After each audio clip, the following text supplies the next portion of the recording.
सरपंच संतोष देशमुखांच्या हत्येला आता महिना उलटून गेलाय। या प्रकरणातील काही आरोपींना गजाआड करण्यात आलाय, तर हत्येचा मास्टरमाइंड समजला जाणारा आरोपी वाल्मिक कराडवर मोक्का लावण्यात आलाय। पण न्याय मिळण्यासंदर्भात अजूनही काही शंका उपस्थित केल्या जात आहेत। तुरुंगात असूनही वाल्मिक कराडला VIP ट्रीटमेंट दिली जाते का? मोक्का लागूनही वाल्मिक कराडच्या हातात बेड्या का नाहीत? या प्रश्नांची उत्तरं या व्हिडिओतून जाणून घेऊया। त्यासाठी हा व्हिडिओ शेवटपर्यंत पाहत राहा आणि टाइम्स नाऊ मराठीला फॉलो, लाईक आणि सबस्क्राईब करा।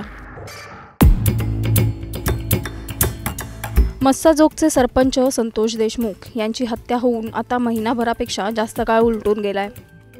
देशमुखांच्या मारेकऱ्यांना बेड्यासुद्धा ठोकण्यात आल्यात, पण देशमुख कुटुंबाला न्याय मिळण्याबाबत शंका उपस्थित होत आहेत। या प्रकरणाच्या तपासावर सातत्याने प्रश्नचिन्ह निर्माण केले जाते। हत्या प्रकरणाच्या तपासासाठी जी SIT नेमण्यात आली होती, त्यातील काही अधिकारी हे वाल्मिक कराडशी संबंधित असल्याचे आरोप करण्यात आलेत। त्यामुळे SITची नव्याने स्थापना करण्यात आली। ज्या दिवशी हत्या झाली त्या दिवसापासून संशयाची सुई वाल्मिक कराडच्या दिशेने होती। वाल्मिक कराड हा मंत्री धनंजय मुंडेंचा निकटवर्तीय मानला जातो। वाल्मिकचे धनंजय मुंडेंसोबत अतिशय जवळचे संबंध असल्याचं बोललं जातं।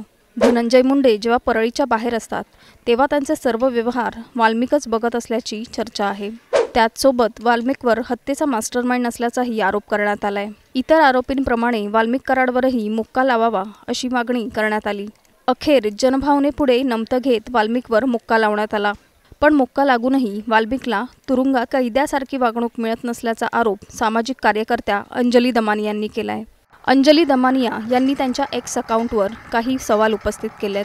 मला आलेल्या मेसेजमध्ये एका सामान्य नागरिकाच्या मनातील भावना, असं दमानियांनी या पोस्टमध्ये म्हटलंय। मकोकामध्ये गुन्हेगार असलेला आरोपी वाल्मिक कराडच्या हातात बेड्या का नाहीत? पोलीस वाल्मिक कराडला गुन्हेगाराची वागणूक न देता एखाद्या VIP सारखी वागणूक का देत आहेत?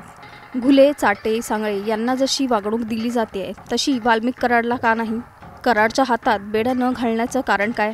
वाल्मिकची दहशत की धनंजय मुंडेंचा दबाव? असे प्रश्न अंजली दमानियांनी आपल्या पोस्टमधून उपस्थित केलेत। दमानियांनी वाल्मिक कराडचा या संदर्भातला फोटोसुद्धा X अकाउंटवर शेअर केलाय, ज्यामध्ये कराडच्या हातात बेड्या नसल्याचं पाहायला मिळतंय। अंजली दमानिया या सातत्याने संतोष देशमुख हत्येसंदर्भात प्रश्न विचारताना पाहायला मिळत आहेत। दमानियांच्या म्हणण्यानुसार वाल्मिकला खरंच VIP ट्रीटमेंट मिळते असं तुम्हाला वाटतं का? आम्हाला कमेंट करून सांगा।